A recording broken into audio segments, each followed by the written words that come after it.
Wenn ich wirklich gerade nicht weiß, wie geht's weiter, ich habe überhaupt keine Art von vermeintlicher Kontrolle, weil ich überhaupt nicht greifen kann, was auf der anderen Seite auf mich wartet. Wie sehr vertraue ich dann? Hi, ich bin Peri Soilu und du bist hier beim Happy Cool Love Podcast, dein Podcast für mehr Lebenssinn, Bewusstsein und Klarheit. Ich freue mich, dass wir hier nach einer längeren Pause den Faden wieder aufnehmen. Ich hoffe natürlich, dass dir gut geht und dass du die Pause gesund und munter und voller Wunder und Freude verbracht hast. Was wir hier immer wieder tun, ist, dass wir unseren guten Freund einen Kurs in Wundern konsultieren, damit wir Sinn aus dieser menschlichen Erfahrung machen, einen höheren oder größeren Kontext setzen können, damit wir ruhiger, liebevoller, vergebender auf diese menschliche Erfahrung blicken. Ein Kurs in Wundern trainiert unseren Geist, dieses menschliche Denksystem, was auf Angst und Mangel und Schrecken beruht, abzulegen und es mit einem liebevollen Denksystem zu ersetzen. Was ich heute aber mit dir machen will, ist, dass wir den Kurs so ein bisschen im Hinterstübchen haben. Also wir tragen den Kurs im Herzen hier und auch hoffentlich immer dabei. Was ich aber vor allem anschauen will heute ist, dass ich 7 Tage in einem Schweigeretreat war und meine Erkenntnisse und Erfahrungen bzw. Erinnerungen hier mit dir teilen will. Ich habe uns mal 5 rausgesucht, weil ich glaube, ich hatte unzählige, aber ich habe jetzt mal 5 mitgebracht, die vielleicht auch für dich hilfreich sein können. Vor allem, wenn du auch darüber nachdenkst, mal so ein Schweigeretreat mitzumachen. Eine kurze Durchsage in eigener Sache. Weißt du eigentlich, dass wir auch dieses Jahr gemeinsam durch das Übungsbuch von Ein Kurs in Wundern reisen? Die Gruppe heißt Starke Gefährten. Wir wollen uns gegenseitig an das Wesentliche erinnern, während wir das Übungsbuch von Ein Kurs in Wundern durcharbeiten. Also, falls du dieses Jahr am 1. Januar auch sehr euphorisch mit dem Übungsbuch begonnen hast und merkst, die Euphorie ist so langsam abgeebbt oder du hast sogar tatsächlich eine Pause eingelegt oder falls du nicht mehr alleine durch das Übungsbuch von Ein Kurs in Wundern reisen willst, dann komm gern dazu unter www.patreon.com/365tagewunder findest du alle Informationen. Ich freue mich, wenn du zu unserer Kursgruppe kommst.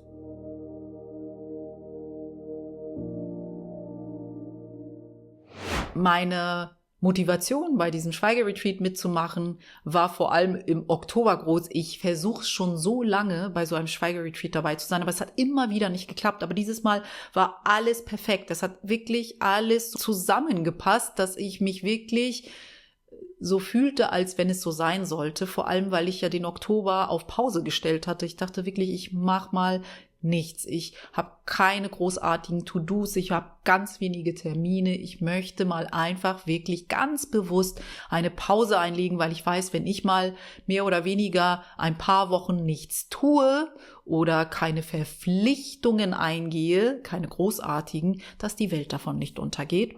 Und siehe da, sie steht ja noch. Aber das Schweigeretreat. Wirklich, wirklich eine ganz, ganz wundervolle Erfahrung, auch wenn ich das gleich hier in Worte fasse und es gar nicht so spektakulär wirken wird. Ich kann nur sagen, es ist schwer, Dinge, die sich wundervoll anfühlen, wirklich in Worte zu fassen und sie nicht zu verzerren. So ist es ja auch mit Gott. Gott, die bedingungslose Liebe, die uns erschaffen hat, in Worte zu tun, verzerrt Gott und was er in der Erfahrung eigentlich ist. Ein Kurs in Wundern lehrt uns ja auch sehr viel über Stille und das Schweigen. Ein Kurs in Wundern sagt zum Beispiel, lass mich still sein und auf die Wahrheit hören. Warum sagt der Kurs das? Weil er uns ganz oft darauf hinweist, dass Gott, die bedingungslose Liebe, die uns erschaffen hat, nur in der Stille erfahrbar ist. Nur in der Stille hörbar ist. Das, was wahr ist, das, was uns wirklich ausmacht, ist in der Stille daheim. Alles andere ist meist Illusion und das ist, was der Kurs uns immer wieder aufzeigt. Also ist Stille etwas sehr, sehr Essentielles, um wieder zurück zu Gott zu finden, zu unserer Einheit, zu dem, was wir wirklich sind. Dann hat Eckhart Tolle ein ganzes Buch der Stille gewidmet. Der Titel des Buches ist Stille spricht. Also wir wissen, Stille ist gar nicht still. Spannend, ne? Weil das ist, was wir gängigerweise im Ego-Denksystem gelernt haben. Menschen denken, wenn es still ist, dann höre ich nichts. Dann ist es stumm. Dann passiert nichts. Und Eckhart Tolle sagt, Stille ist voller Potenzial. Wenn du nur wirklich zuhörst, wenn du wirklich deinen Geist so disziplinierst, dass der nicht ununterbrochen irgendetwas mit dir teilt und fast so untertauchst und in die Stille, die jenseits oder unter all diesen 1000 Ego-Gedanken ist, wieder eintauchst und merkst, boah, da ist eine ganze Welt, von der ich überhaupt nichts wusste und sie ist sogar wahr oder vielleicht wahrer als das, was ich mit meinen 5 Sinnen erfasse. Und dann gibt es noch Rumi. Rumi sagt, Gott ist in der Stille zu Hause, alles andere ist schlechte Übersetzung. Auch da merken wir, sobald ich versuche, Worte für Gott zu finden, verzerre ich, was Gott ist. Ich muss Gott für mich ungefiltert erfahren, dann habe ich eine Ahnung davon, was Gott ist. Alles andere verzerrt, was Gott ist. Ich kann meine Worte nutzen, damit ich dir aufzeige, wie ich Gott erfahre, damit du vielleicht auch dich erinnerst, wie du Gott erfährst. Aber ich kann für dich nicht Gott erfahren. Ich kann nur darauf hinweisen, ich kann in die Richtung zeigen und den Weg müssen wir alle alleine gehen.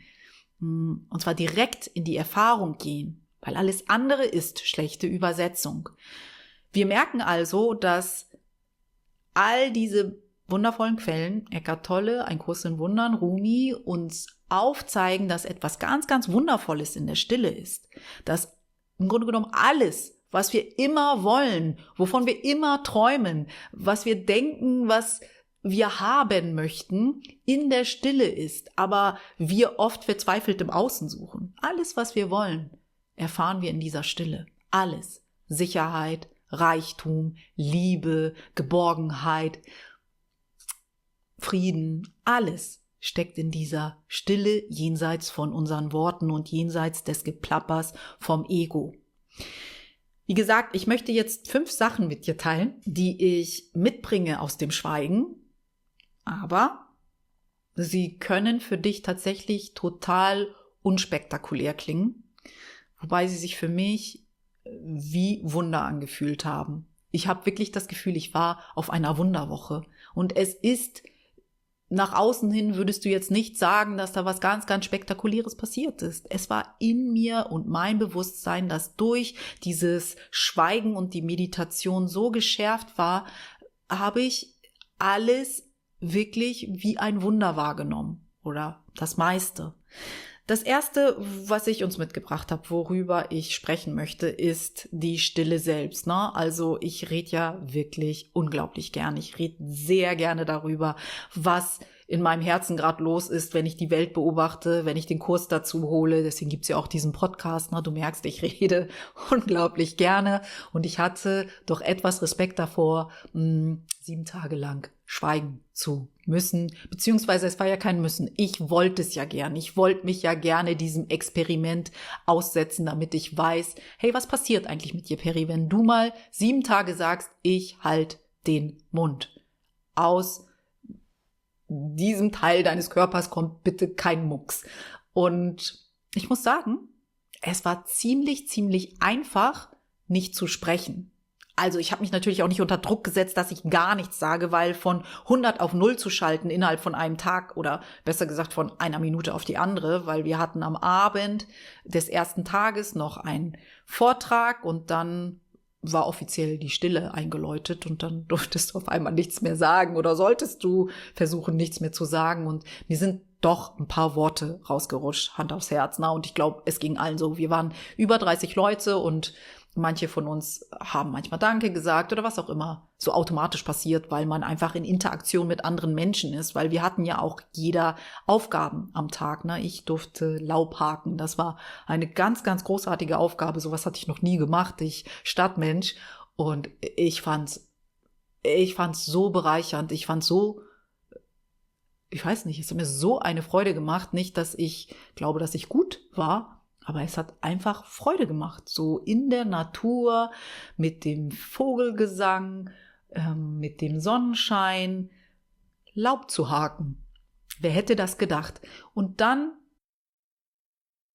war meine große Erkenntnis, was diese Stille und das Schweigen anging. Was heißt hier große Erkenntnis? Aber was mir dann für Gedanken kamen, waren, okay, ich kann innerlich total laut sein und so tun, als wäre ich still, aber ich kann innerlich auch ganz still sein. Und dann kann ein Wort rauskommen und es ist immer noch Teil der Stille für mich, weil ich innerlich still bin. Weißt du, worauf ich hinaus will? Es heißt nämlich nicht bloß, weil ich nicht den Mund aufmache, dass ich Stille praktiziere. Zumindest nicht für mich.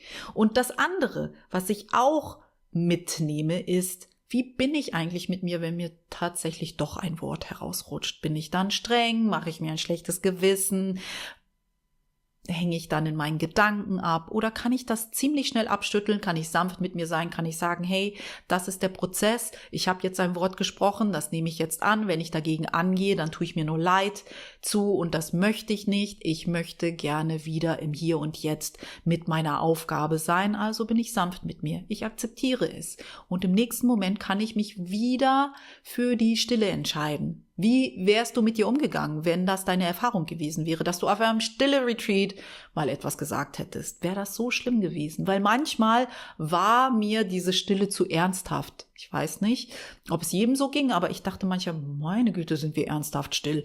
Also ja, natürlich habe ich mich der Stille verpflichtet, aber es ist für mich kein Weltuntergang, wenn mir mal ein Wort ausrutscht und ich muss bitte nicht die ganze Zeit mit einem ernsten Gesichtsausdruck hier herumlaufen, weil ich ja ganz ernsthaft still bin. Das war nichts für mich, weil manchmal erinnert mich das an etwas, was Richard Rudd gesagt hat, nämlich, dass viele Menschen, die eine spirituelle Praxis haben, sei es die Gene Keys oder sei es halt ein Kurs im Wundern oder Human Design oder was auch immer wir tun, in die Kirche gehen oder die Bibel lesen, wir sind so ernst dabei. Wir sind so ernste Kursschüler, so ernste Genschlüsselschüler. Wir sind so ernst dabei. Und das, was Richard Rudd gesagt hat, war so wunderschön. Er hat gesagt, wenn du eine Methode hast, mit der du zurück nach Hause gehst, trag sie so leicht, dass sie ganz leicht wieder abnehmbar ist. Verwechsel das nicht mit dem, wohin du willst.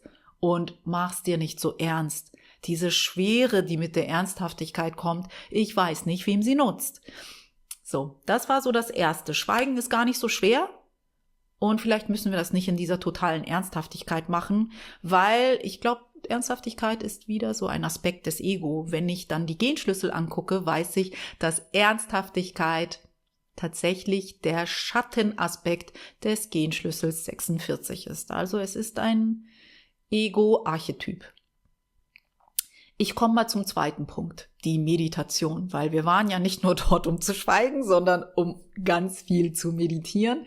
Das hat mir tatsächlich weniger irgendetwas ausgemacht. Also ich bin da nicht hingefahren und dachte, oh mein Gott, was mache ich jetzt, dass ich 5 bis 6 Stunden am Tag meditieren muss? Halte ich das aus, halte ich das nicht aus? Das fand ich eigentlich ziemlich schön, dass ich so eine Erfahrung machen darf. Aber natürlich ist mir etwas aufgefallen. Nicht jede Meditation, und das ist ja auch nichts Neues, ne, ist gleich. Bloß weil ich sage, ich möchte 6 Stunden am Tag meditieren, heißt es nicht, dass ich die ganze Zeit im La-La-Land bin in meiner Meditation und irgendwie in dem Nichts, wo alles möglich ist, so wie Joe Dispenza das zum Beispiel erklärt, dass wir sozusagen in einer Art Nichts sind. Es ist wie so ein schwarzes Nichts und in diesem schwarzen Nichts ist aber trotzdem alles. Es ist alles möglich. Es ist diese Stille, die volles Potenzial hat.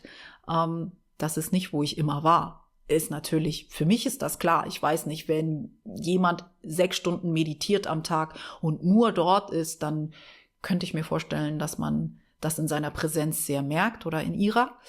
Aber das war für mich auch gar nicht wichtig. Ich habe ein Motto für diese Meditation gehabt, nämlich ich habe so wenig Erwartung wie möglich an meine Meditation, dann bin ich am glücklichsten, dann fahre ich am leichtesten. Wenn ich so richtige Wundermomente hatte in meiner Meditation, schön. Und wenn ich ganz viel Geplapper von meinem Ego gehört habe, auch in Ordnung. Beides durfte sein. Ich habe es einfach angenommen. Ich habe einfach das angenommen, was gekommen ist. Und ich glaube, damit fährt man am leichtesten, zumindest ich, wenn ich meditiere. Und auch das, dass man 5 bis 6 Stunden am Tag meditiert, ist wirklich gar nicht so schwierig.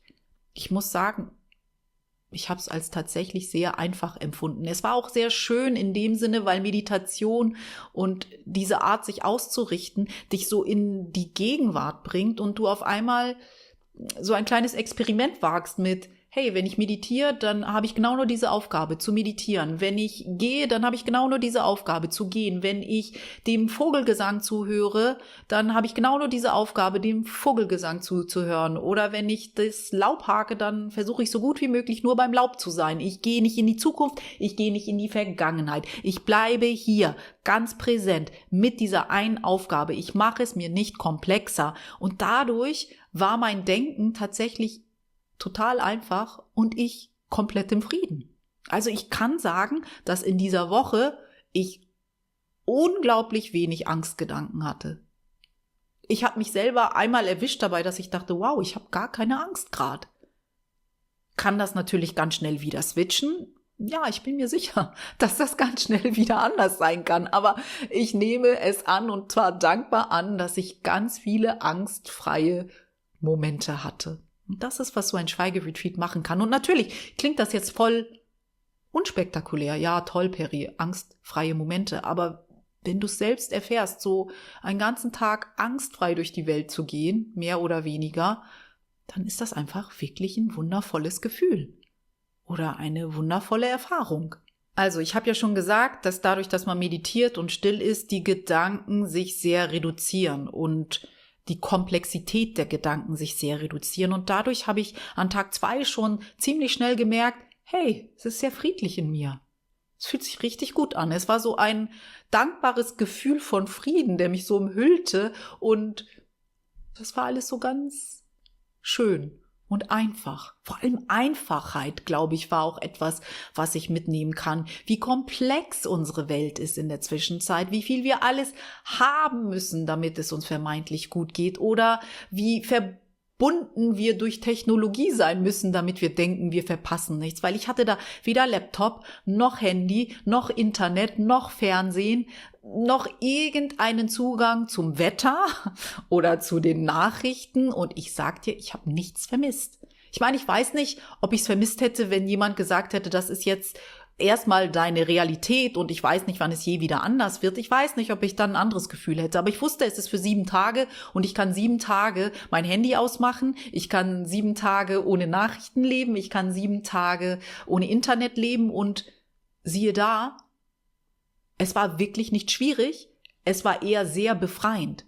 Es war wirklich wie so eine Pause von der Komplexität dieser Welt, weil all diese Dinge erleichtern uns ja das Leben nicht nur in mancherlei Hinsicht, sondern sie machen das Leben ja auch viel komplexer und vor allem auch aus meiner Sicht stressiger manchmal. Es gab also keine Art von Ablenkung, die ich normalerweise kenne. Es gab tatsächlich nur die Natur, die Meditation und Essen und Schlafen und eine kleine Bibliothek mit buddhistischen Büchern. Also Bibliothek ist vielleicht auch so ein bisschen übertrieben, aber ich war schon froh, dass wir dort ein paar Bücher uns ansehen konnten, weil ich hatte mir gar kein Buch mitgebracht. Ich war mir gar nicht darüber bewusst, dass ich überhaupt ein Buch mitbringen durfte, weil ich dachte, wir dürfen uns mit nichts ablenken. Beziehungsweise es war auch kein wirkliches Ablenken. Es waren buddhistische Bücher, die haben dich ja eigentlich wieder an die Wahrheit erinnert. Und es waren aber auch nur 3 Regale, ne? Also auch jetzt nicht unglaublich viele Bücher. Und da warst du. Du warst dort an diesem Ort, wo das Retreat stattfand und das war deine Welt. Also deine Welt war unglaublich einfach und diese Einfachheit kann so froh machen und so viel Frieden bedeuten. Manchmal weiß man Einfachheit gar nicht zu schätzen. Man will immer so viel, aber dieses viele Materielle kann das Leben auch sehr, sehr komplex machen. Und da es gerade Herbst ist, waren die Spaziergänge in der Natur auch so unglaublich schön, so viel Farbe und dieser Reichtum, wie die Natur uns immer so ein wundervoller Lehrer ist, der immer wieder sagt, hey, vergiss nicht, es ist alles bereits da, auch wenn es so wirkt, dass gar nichts da ist. Gerade, weißt du, wenn die Natur halt so eine Art Winterschlaf macht und sie kahl und karg wird, ist es ja nicht, dass nichts da ist. Es passiert etwas nicht für uns Sichtbares hinter den Kulissen und arbeitet damit sich wieder etwas Neues daraus entwickelt. Und so ist es auch für uns. Immer wenn wir denken, dass gerade in unserem Leben nichts los ist, sollten wir uns eines Besseren belehren und sagen, ich weiß nicht, was hinter den Kulissen für mich hier gerade passiert. Also ich übe mich in Dankbarkeit, dass Gott gerade hinter den Kulissen alles für mich vorbereitet, dass ich mein nächstes Level erreiche zum Beispiel, dass ich mein nächstes Kapitel aufschlagen darf. Aber wenn ich jedes Mal in Panik gerate, bloß weil sich offensichtlich nichts bewegt, sag ich vertraue dir gerade nicht, Gott. Sehr, sehr spannend.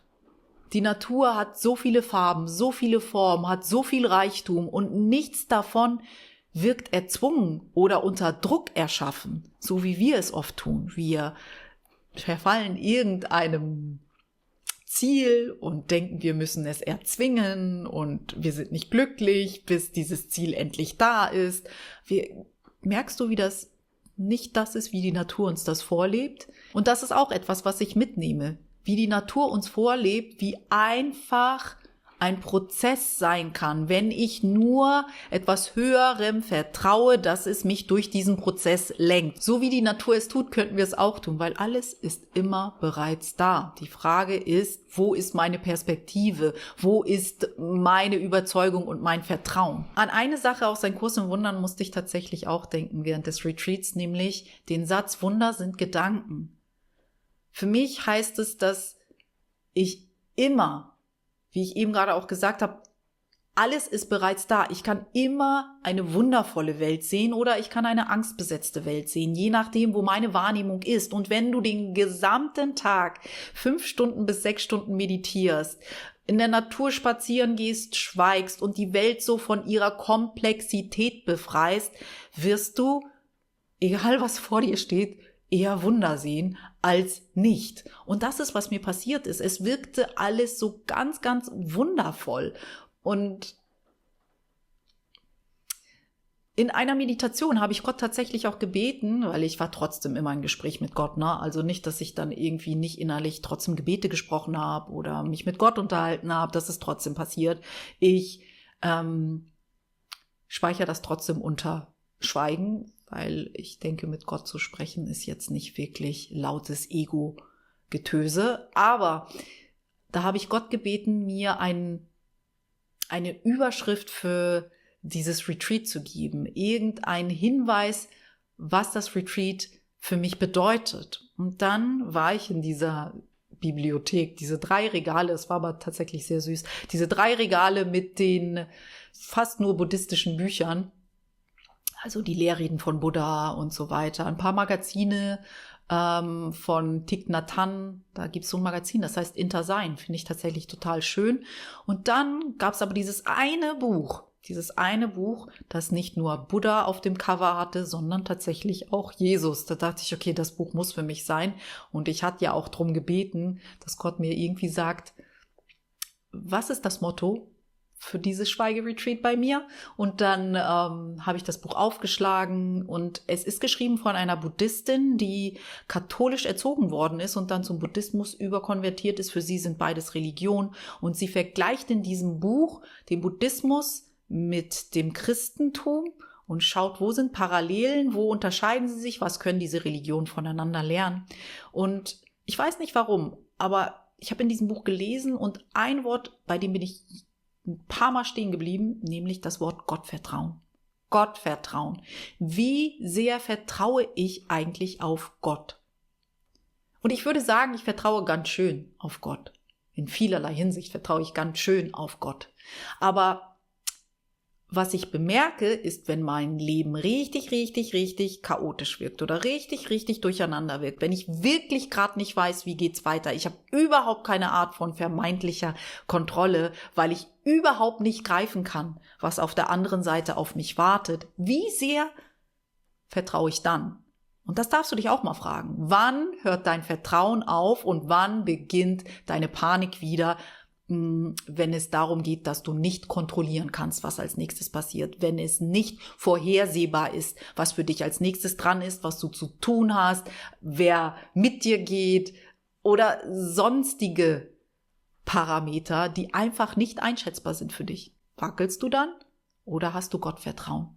Weil es ist leicht, auf Gott zu vertrauen, wenn alles cool läuft. Wenn du denkst, du hast genau das, was du möchtest, du hast den tollsten Partner, du hast die tollste Partnerin, du wohnst in einer tollen Wohnung, du verdienst genug Geld, du bist gesund, die Sonne scheint, die Politik ist toll, deine Gesellschaft ist großartig, dann ist es natürlich einfach zu sagen, boah, ich habe komplett Gottvertrauen.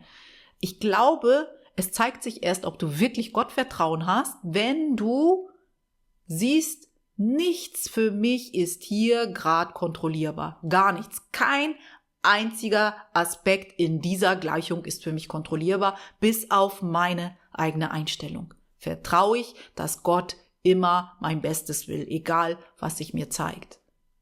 Nicht nur in der Theorie, ich meine, wenn es wirklich passiert. Bin ich da in der 100%igen Überzeugung, bin ich 100%ig gewiss, dass das für mich passiert und bleibe ich ruhig, bleibe ich im Vertrauen, Gottvertrauen, das Wort des Retreats für mich. Und zum Schluss, das ist jetzt schon Nummer 5, was ich mit dir teilen will, ist etwas ganz, ganz Pragmatisches, nämlich die Handypause, das Mobiltelefon wegzulegen. Ich hatte manchmal das Gefühl, okay, wird das dir schwerfallen oder nicht? Und es war das Einfachste von allen. Ich habe überhaupt das Telefon nicht ein Stück vermisst, aber wie gesagt, für 7 Tage etwas wegzulegen, ist vielleicht einfacher, als wenn du weißt, hey, es ist weg und du darfst es, wer weiß, wann wieder haben. Ne? Also dann weiß ich nicht, ob ich anders damit umgegangen wäre, aber für mich war das super einfach und tatsächlich so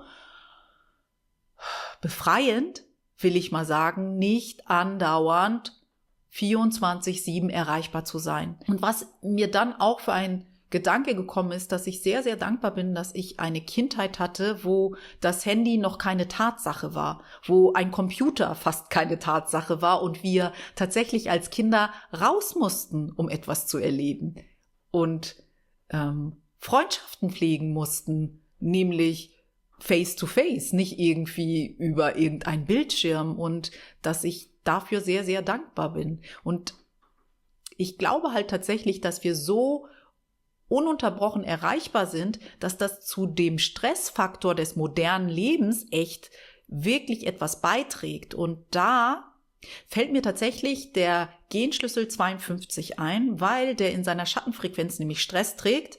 Und die Gabe von Zurückhaltung heißt, ich ziehe mich zurück, ich mache eine Pause, ich muss nicht sofort reagieren. Und die göttliche Frequenz von, und da schließt sich der Kreis, Stille. Stille. Wenn wir uns Stille gönnen, fällt Stress von uns ab. Das ist, was ich irgendwie aus diesem Genschlüssel vor allem mitnehme. Wenn ich mir Stille gönne, indem ich mich mal zurückziehe. Ich nehme mich mal zurück. Ich muss nicht immer auf alles sofort eine Antwort haben und alles sofort lösen und denken, meine schnelle Reaktion ist hilfreich. Kann ich auch einfach mal innehalten. Kann ich auch einfach mal bis 3 zählen, während ich atme, bevor ich sofort eine Antwort gebe. Das hilft, dass wir nicht sofort gestresst sind. Und ich glaube, ein Mobiltelefon ist eine Art und Weise, wie wir echt tatsächlich weniger fähig sind, uns zurückzuhalten, weil das uns ja sofort in die Aktion zwingt, wenn wir nicht achtsam sind. Da will jemand was von mir, ich muss sofort antworten. Also, auf dieses Mobiltelefon zu verzichten für 7 Tage war so schön und so befreiend in mancherlei Hinsicht. Nicht, dass ich das Gerät nicht mag, nicht, dass ich es nicht zu schätzen weiß, aber es war auch schön, es einfach mal bewusst auszulassen, dass ich mir wirklich vorgenommen habe, mehr dieser Pausen zu machen mit dem Telefon. Also auch mal zu sagen, hey, heute Nachmittag mache ich dieses Telefon mal aus und mach mal alles andere. Keine Technologie, kein Laptop, kein Internet. Vielleicht setze ich mich einfach mit einem Buch in ein Café und genieße einfach die 5 Sinne des Menschseins und bin einfach. Ich genieße einfach, hier zu sein, ohne Ablenkung. Und dann kam mir auch noch das 3. Gebot in den Sinn. Die Kabbalisten sagen, dass das ja gar keine Gebote sind. Es sind keine Gesetze und diese Ernsthaftigkeit ist da nicht, sondern es sind Wörter, einfach nur Hinweise. Es ist nicht so was Ernsthaftes, wie die Bibel daraus gemacht hat, zumindest die Übersetzung. Und das 3. Gebot sagt ja, dass wir den Feiertag ehren sollen. Warum ist das wohl so? Hast du mal gefragt, was steckt in der Tiefe drinnen, dass wir einen Feiertag ehren sollen, dass wir einen Tag Pause einlegen sollen? Darauf sind wir ja so ein bisschen in der letzten Happy Cool Off Podcast Folge eingegangen. Vielleicht ist es etwas, was wichtig ist, was uns Kraft wiedergibt, was auch signalisiert, hey, ich habe alles getan, was ich tun kann, jetzt ziehe ich mich einen Augenblick zurück und lass das Wunder mal wirken so oder lass dem Wunder Platz, dass es sich mit einbringen kann. Ich weiß es nicht, ich denke manchmal, wir tun zu viel. Lange Rede, kurzer Sinn. Hier stoppe ich mal. Und ich hoffe natürlich, dass du irgendetwas aus dem, was ich jetzt mit dir hier geteilt habe, mitnehmen kannst. Wenn du mit mir teilen magst, was das ist, freue ich mich natürlich sehr hier in den Kommentaren. Ansonsten freue ich mich, wenn wir uns ganz bald widersprechen. Pass bis dahin bitte gut auf dich auf. Deine Peri.